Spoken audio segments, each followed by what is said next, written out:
After d4, d5, bishop f4, c5, moves like e3, knight c6, and then c3. So this structure, e3, d4, and c3, is met by queen b6 as showed in the previous videos. So feel free to check them out first before you look at this.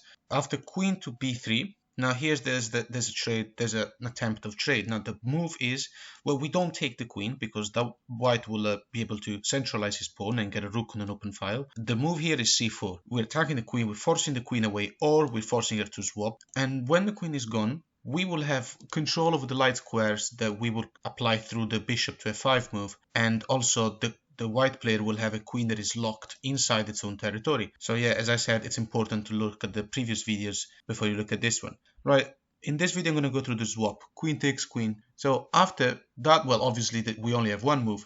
So we got to take back, we got a rook on an open file, and a pawn that managed to be more central. This b5 move, that is the title of the video basically, because this pawn here, these two pawns are on the b file, and both of them will eventually go on and trade for the c pawn, and then the other one will follow. And basically what black will be doing will be opening up the lines for an attack on the queen side, exploiting the fact that white player can't move his bishop anywhere that makes sense except e2, can't really fianchetto without putting this bishop at risk of being trapped. And also the position of the white player here is pretty close. This knight will not have access anywhere because it's just impossible. There's pawns everywhere. The game is closed. So how to continue now? Well, first of all, it's white to move. So what can white do? Let's say what white needs to develop pieces. The only way to develop this bishop is to e2. Also, in the vast majority of cases, the moves will be the same, right? The structure will be kind of the same all the time. So after bishop e2, knight f6. Now it's important to start putting pressure on e4. e4 is a crucial square. White's main idea in the London system is to push the e4 pawn at some point, especially after knight to d2. He would be pushing this pawn and opening the center. In that case, it would be a completely normal game. If we want to stop White's plan from happening, we have to play knight f6. Let's first of all look at this weird move, but it's actually pretty common. Many players play it.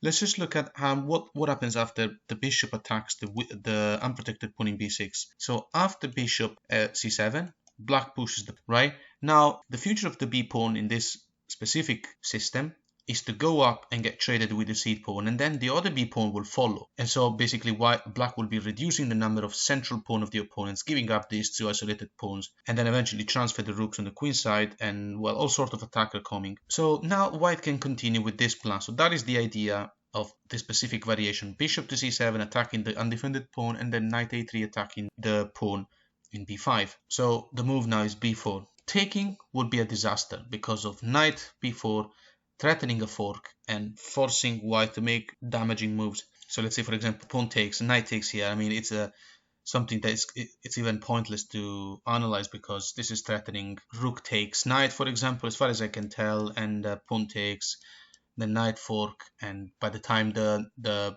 black knight gets trapped, if he ever gets, because I doubt that the knight after taking the rook will ever get trapped because of bishop f5. So after that, well, black is winning a lot of material. So let's go back. After b4, white's best move now would be knight to b5. The idea may be to remove the bishop and then go for a fork. Well, this is simply met by e6. Now this position here looks normal, but it's actually just fine for black. It's much better for black. The reason is that the black player has expanded on the queen side thanks to that b5 b4 move, and what happens now is that after all the trade, black will be able to immediately hit the weaknesses of the opponent. Right, so after a move like e6, this move was important because it releases the bishop potentially to a3, lets it infiltrate. Right, so now what can white do? Well, there's like many moves that are possible, but only few of them make sense. For example, h3 wouldn't make any sense. We will go on with our plan. Our plan is to play knight to a7 and start trading. We want to trade because we are much more expanded on the queen side. We have much more space and our pieces are developed. Our rook is on an open file. Our bishops are able to reach any square on this diagonal, whereas the opponent has a bishop that is locked. Now, black's bishop the light square bishop of the black player is also locked. The only difference is that black has the possibility to start an attack without having to involve this bishop, whereas white player will not be able to involve the bishop in e2 for its defense because the light squares around it are controlled. So let's make an example. So after knight is, well, okay, white is not going to play h3, so let's say white plays something like knight f3. I'm sure this move looks much better, although it doesn't make much difference. Black will play knight to a7, start trading. Okay, can this knight move anywhere? Only here, only to d6, or it could take. Well, if he takes, then we take back.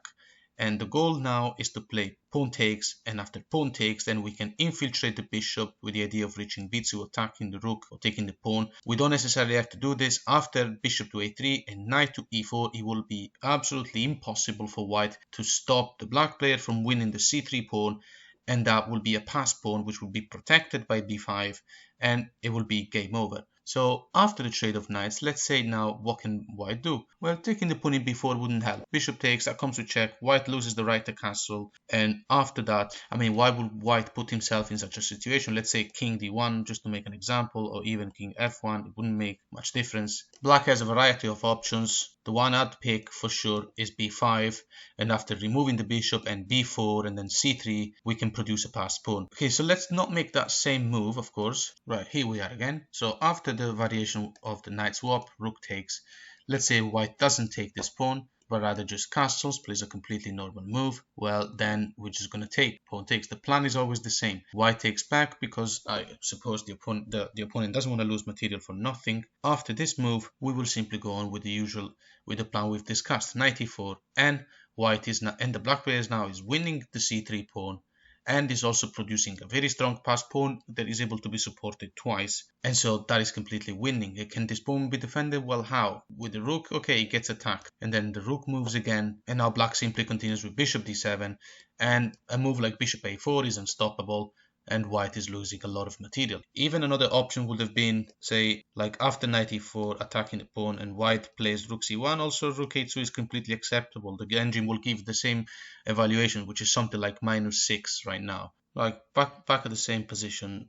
Clearly, knight takes knight here is just not favorable because it's just not favorable for white, because it just helps black player to exploit his already established expansion. So let's say knight d6 that comes with check. Well, king d7 now, here's a fork, so white will not be able to save the bishop without losing the knight, and the check in e5 here leads to nowhere because white will lose a lot of material. So after knight takes, and now there's one move, which is basically knight takes c8. The reason is we gotta keep this rook active. We don't want to bring the rook to the c file where it's closed by a pawn.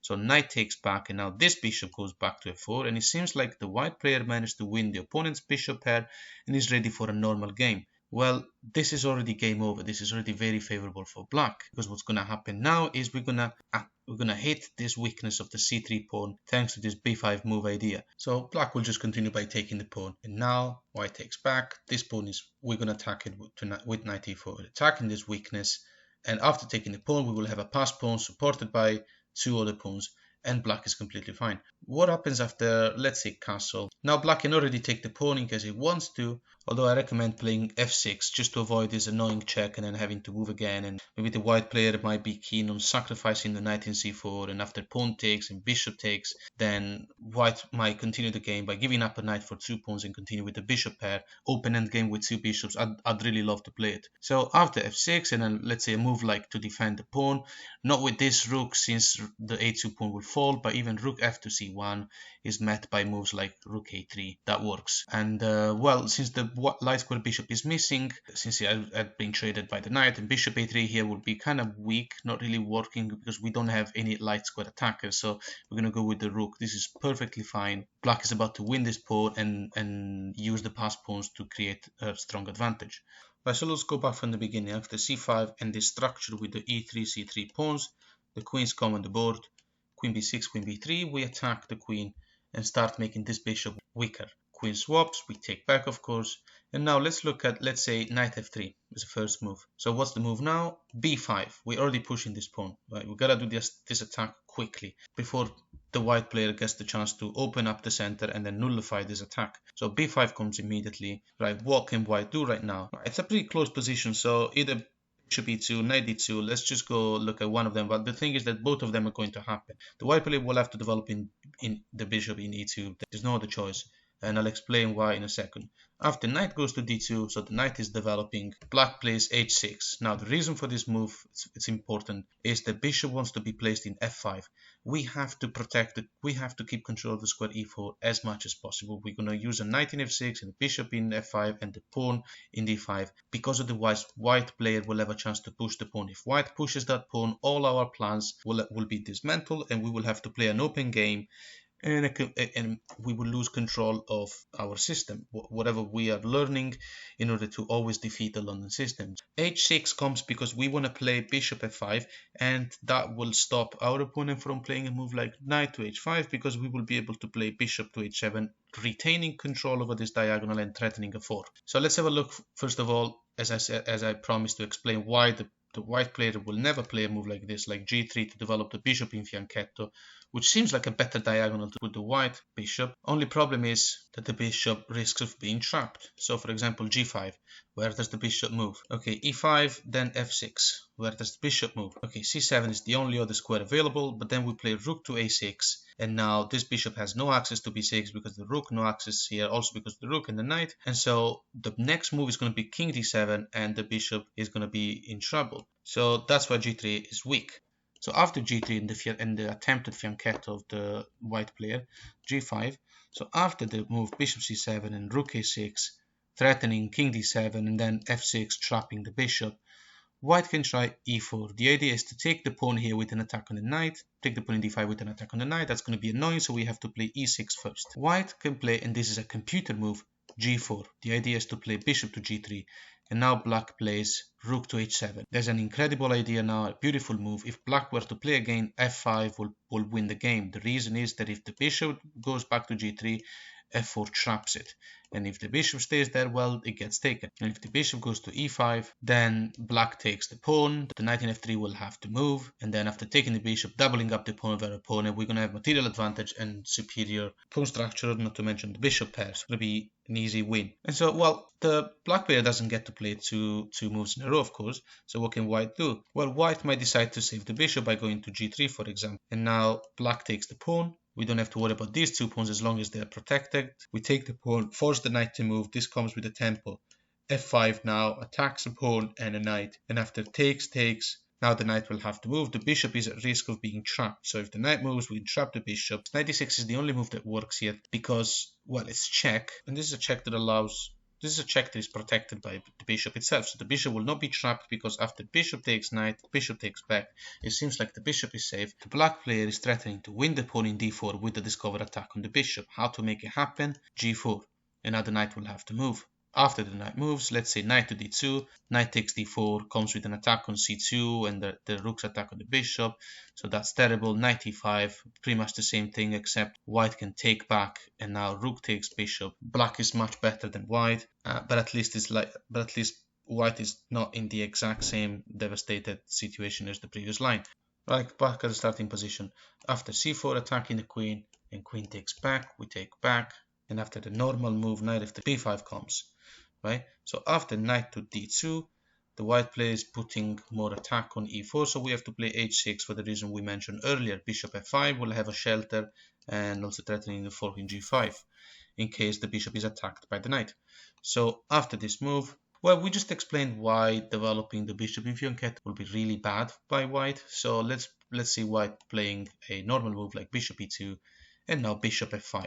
An excellent bishop has just been placed. So now white castles, right? All of these moves are definitely happening. So what does black play now? Development of the knight. So let's have a look at this idea. Let's say white sees all of that stuff coming, like this expansion of the black player through the b file.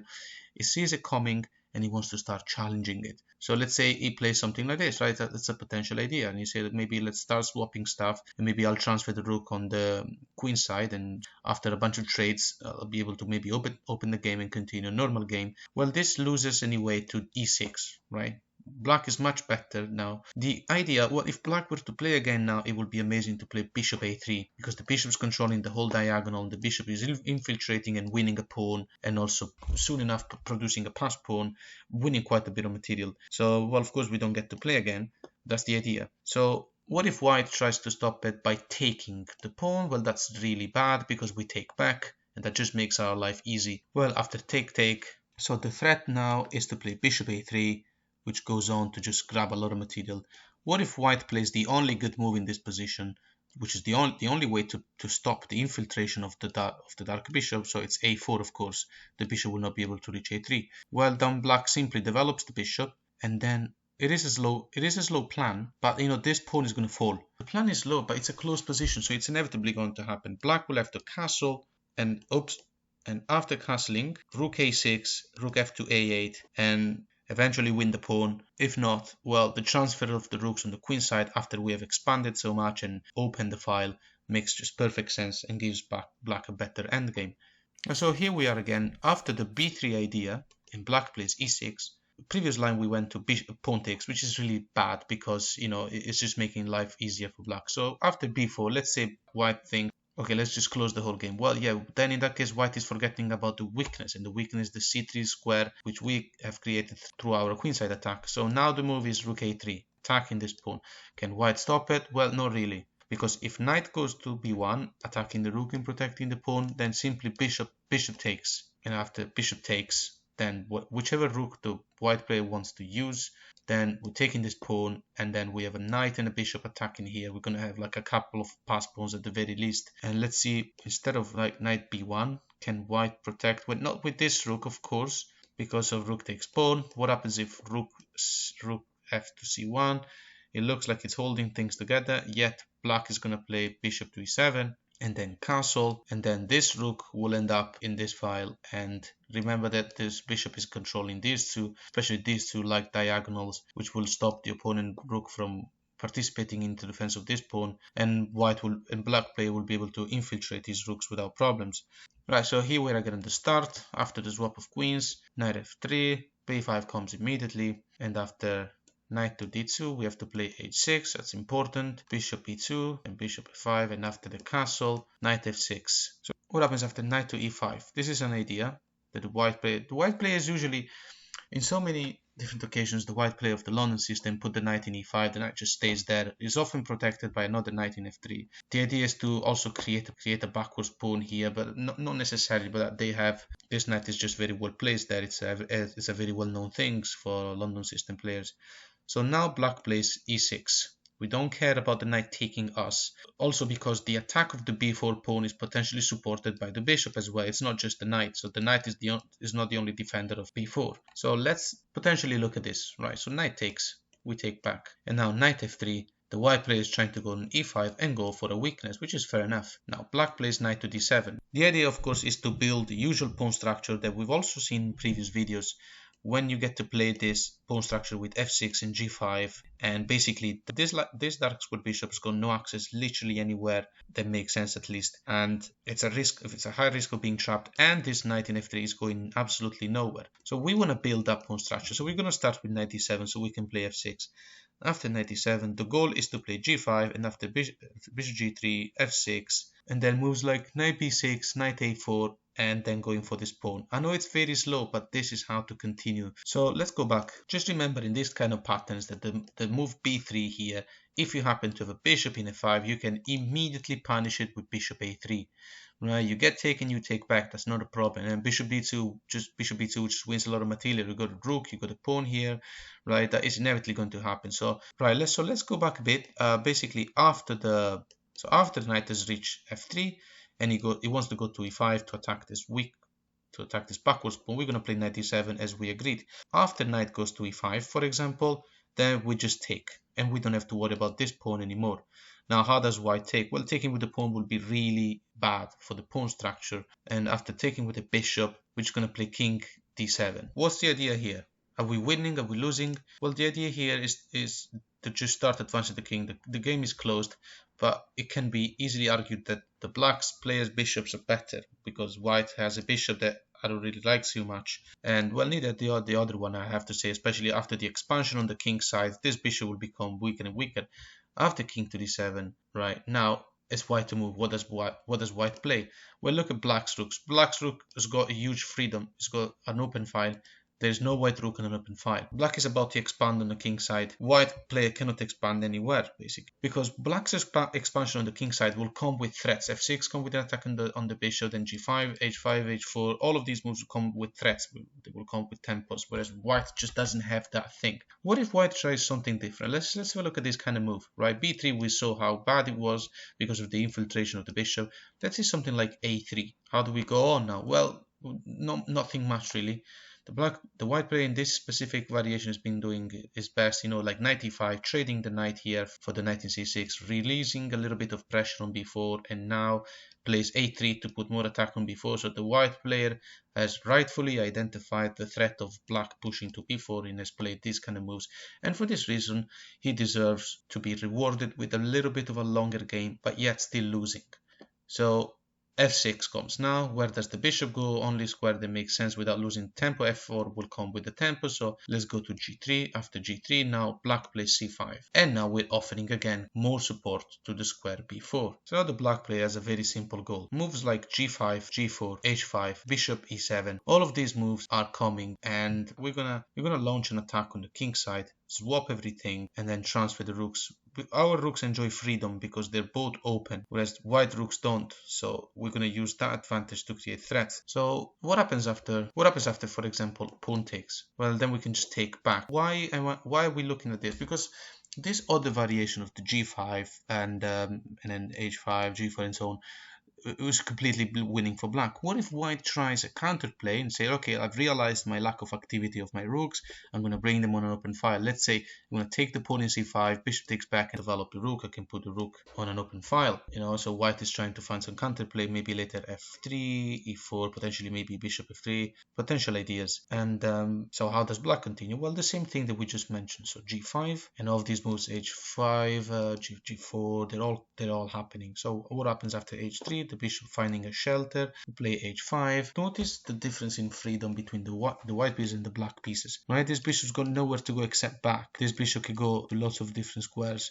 Yes, on the back, yeah, that's true, but it's not confined to a role of defense and just like hiding near the king. These rooks enjoy so much more freedom than the opponent's rooks are completely blocked. This bishop is never going to play. White can't really move the pawns either.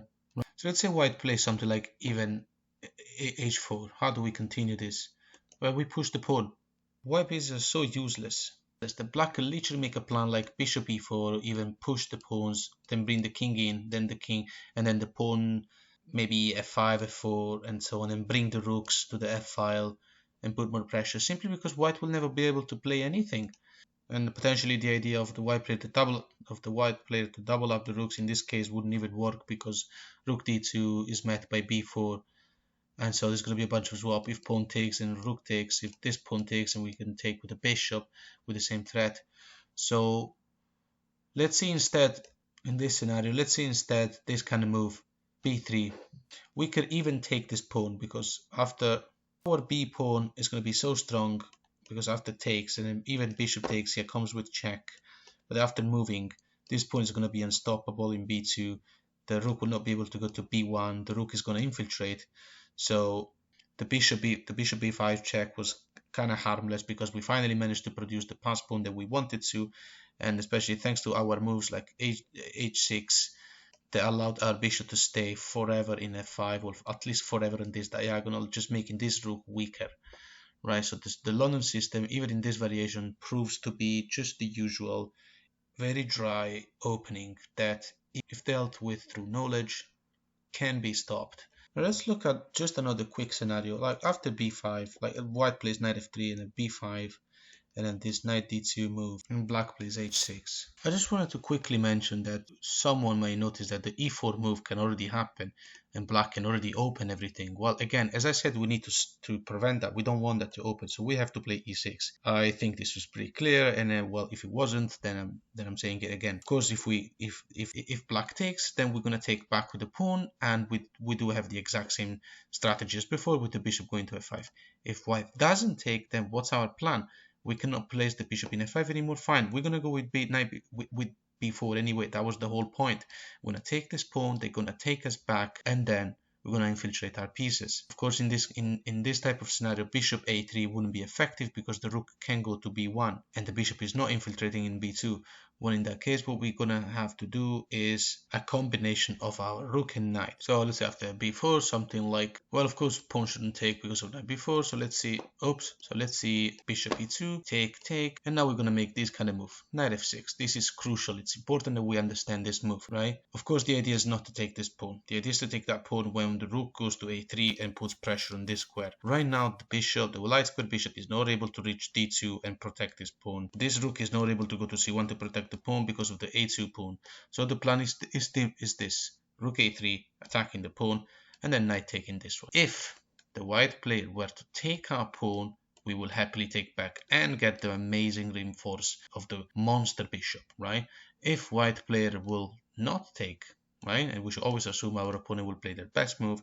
If they will not take, then that means they're staying there. And if they're pushing, then that's just fine for black, since they're closing the game and making these both bishops not as good as the black bishops. So after this move, let's say white, what can white do? Well, white will have to play a move. So let's say castle, and after castle we're going to play rook e. And now we got a double attack here. How can white stop it? Well, let's say for example knight to b1. Then right now the attack for the black player is so much better. You can see the dark square bishop, the black player is so good. Black can even afford to lose the exchange. So for example, knight takes this pawn and we go for this move.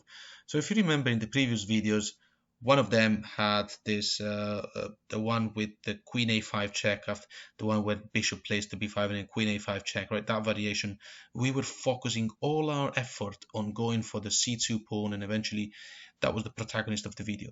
Well, in this case, again, the protagonist is going to be the queenside because it's neglected in the London system, right? So we're going to go for this pawn in c3 and create a pass pawn. White can take the rook, well fine, then we take the pawn in c3 with an attack on this bishop. It comes with a tempo because that will be a check, and after that we got bishop takes knight, so black is completely better, it's much better. And well, going back to the same position as before, it's needless to mention that rook protecting the pawn like this instead of knight to b1 is just met by pawn takes here. It's a free pawn. Right, back at the starting position. After knight f3, b5 is the move. So then knight d2 is followed by h6. And after the only move left to do for white to develop, bishop to e2, bishop goes to f5. We take advantage to go to f5 as soon as possible. And after castling, we have to play knight f6. And now let's have a look at that idea that I mentioned before, knight to e5. The idea is to leave the knight in e5, maybe protected with the other knight. So what do we play here? Again, as we mentioned before, e6. We don't care if the knight takes us, we're going to take back. And then after knight to d7, we're going to play f6, stopping the knight, going back to e5 again. And our pawns will be just fine. And we will have better bishops and better rooks for the endgame, and our king will be able to develop very quickly into the center, giving us the higher chances. So what happens after white now plays? White doesn't take the knight, but actually plays knight to f3, reinforcing the knight, and says, okay, if you take me, I'll take back. Well, of course we don't take, because we don't do favors to our opponent. So what should we play now? Well, now the goal is simple. You see, this is something that really has to be remembered when you play against the London system. This knight in e5, I'm pretty sure that for many of you, it really is annoying, right? When you play black against London system, this knight is really annoying. The reason why we're not taking the knight is because otherwise then the knight takes back. We're just losing tempo, and by the time we do the whole maneuver of the knight e7 and so on, we just lost tempo. That doesn't make sense, right? So right when we were here, why did we play e6? Why didn't we take the knight? Well, okay, we have no need to do that. The bishop will be kind of fine in e5. We wouldn't be able to develop the knight without also not being able to push g5 because of the bishop threatening the rook in this diagonal. So we don't really need to give our opponent, we don't need to take our opponent pieces so that they will take us back, and then we're just giving them development. So we play e6, of course, because we gotta develop this bishop. And after this move, well, now we cannot allow the white knight to take us. The reason is simple, because that move comes with the tempo. Knight takes, pawn takes, and knight e5. We don't have the time to play knight e7 because this is already targeting this backward pawn. And what are we going to do next? Use a rook to defend the pawn? Of course not. We don't want to end up doing something like that unless it's strictly necessary. So let's not make it happen. And so after knight to f3, supporting knight here, what do we play? We are going to go and play knight e5. This is an unbelievable move. It's amazing. This move just simply stops the white player from having great control of the c6 square with the knight, and so it safeguards our b pawn for the future push. right? So what can white play right now? What are we threatening? Well, we're threatening to play g5, right? As usual. And after the bishop moves, g4, and when the knight moves, h5. And white pieces will simply be misplaced and very inactive. Look at them. They're just unable to go literally anywhere. So let's just make an example, actually. Let's say white plays rook to e1, just a random move. So rook to e1, g5, bishop g3, black can play even knight e4, and the goal is to play f6. All of these moves are happening. Now, of course, this is not about memorizing stuff. Of course, if you've been following my video for a while, you must have realized it. So the most important thing is understand the reasons of our moves rather than, like, because the order of the moves will certainly be 99% of the time just completely different than what you expect. But like, what are the themes of this video exactly? Well, the inactivity of this bishop, the incapacity of that bishop to move, the fact that these rooks are locked up, the expansion on the queen side, the f6, g5, h6 move, the reason why we play h6 for the bishop to stay on that diagonal, and well, so f6 here is not like a move. It's not no one's expecting anyone to remember to play f6 in this very moment, in this very position, but clearly f6 is the move now because you must have seen this pattern before, so you should trust yourself. Let's go back just a few moves just to have a look at another pattern. So let's say after knight e5, knight a5, instead of rook e1, well, okay, the plan is kind of the same, like, g5. These moves can never be bad against the London system. Look, what if white tries to play b4? Would we take en passant? Well, of course not, because in that case that means we understood nothing about this. Not just because of the bishop b5 check with this absolute disaster happening next. Not only that, it's just because we need to go for this weakness. We need to go for this pawn, and we need this pawn in c4 to stay there so that the pawn in c3 doesn't move and we take it eventually. So what to do now? Are we forced to go back to c6 and then the knight can take us, and then white will finally play knight e5 and have an excellent knight in a5? No, we literally leave the knight in a5. We leave it there because the weaknesses that we have created guarantee control of the black player of the queen side. Knight a4, right, comes with an attack on this pawn. We're threatening to play f6, so the knight will have to move away from there. If white were to take the knight, we're not down a piece because we're going to play knight to c3, right? So we win a pawn back with attacking the bishop. The bishop will have to move. After that, we're going to be storming the queen side, right? So also, we can just easily recapture the piece. Like, for example, think about it. f6 wins the knight, right? So we're going to be recapturing the piece. Are we winning, losing material? Well, we're winning this. We have this c4 pawn, which is glorious.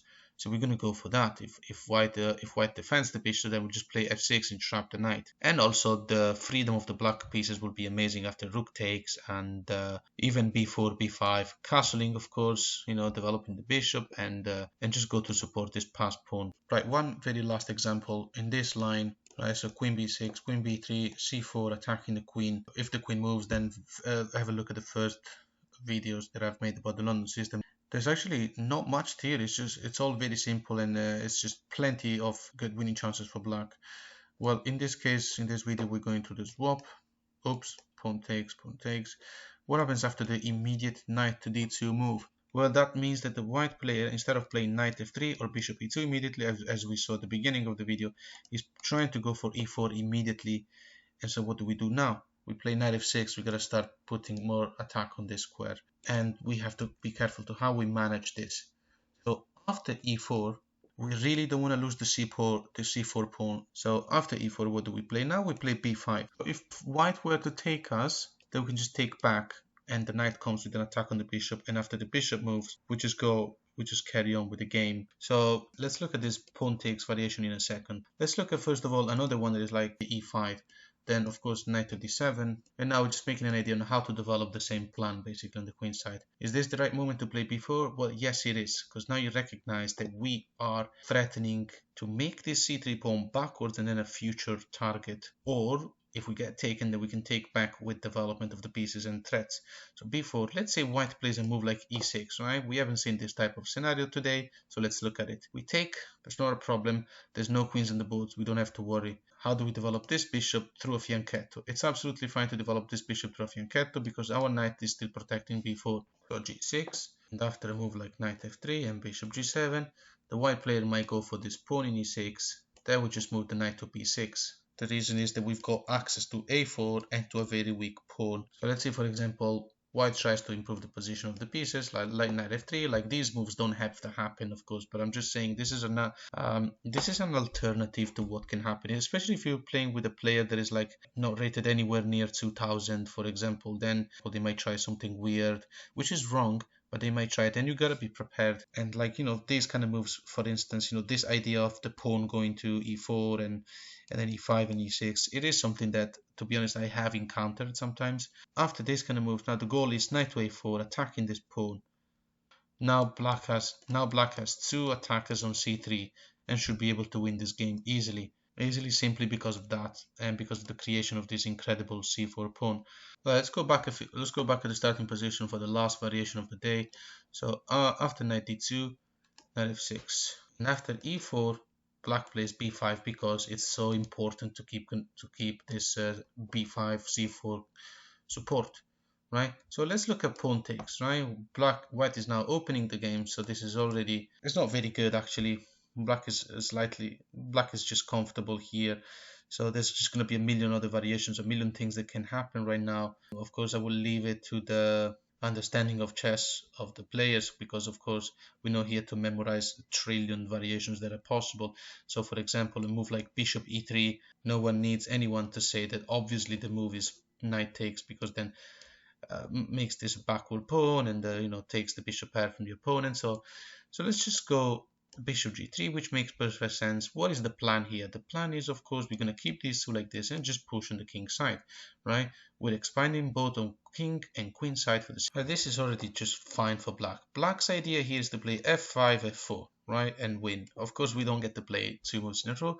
So after, let's say, h3, right, the bishop wants to find space, also because knight f3 will have come with g4 and, you know, losing a tempo. And then these f6 moves and bishop g7 move, they will happen eventually. So let's say after h3, black plays bishop to g7. So as I said, we're not going deep into this line because this is actually a line where there's so many more possibilities, because it's more open game, right? But at the same time, there's going to be main ideas, main principles to follow, and also, needless to say, black is just more comfortable here. Right, let's look at the plan here, right? We've got b4, we've got castle. This open game is actually going to be fun to play. Let's say now white plays knight f3, black just castles, right? Literally not caring about this pawn, right? If this pawn were to be taken, we can play b4. If the pawn is not taken, we can still play b4. So let's say white plays bishop e2, then fine, we can play b4. Again, we don't even care about this c4 pawn being taken, simply because we're going to finally take the pawn in c3. And here is how we're going to sum up this type of very last variation of the London that we're looking at, this more open game. We're going to sum it up by simply stating how this knight in c6, the bishop in g7, and the rook on an open file, and the pawn in b4, all of them are creating a lot of pressure, most of them on the dark squares in the center. And also they are paralyzing, like the rook, for example, paralyzing the a2 pawn, just controlling so many squares in the center that basically, let's say a move like bishop takes here, we can take this back, right? It comes with an attack on the knight. So if bishop takes, then we're going to take the knight with check, right? So after pawn takes, then this is going to be great for black. There's going to be double attack here. This bishop is on a very good diagonal. Well, this is just some of the many moves that can happen, but we can just sum up. What is it that we were doing is just, by playing a move like b4 here, we are asking the crucial question to this pawn in c3. What do you want to do? Either I get a passed pawn or I get a passed pawn. And the previous video was focused so much on the c2 pawn. This one was focused more on the c3 pawn. So yeah, in this case it was the c3 pawn, the real protagonist of this video.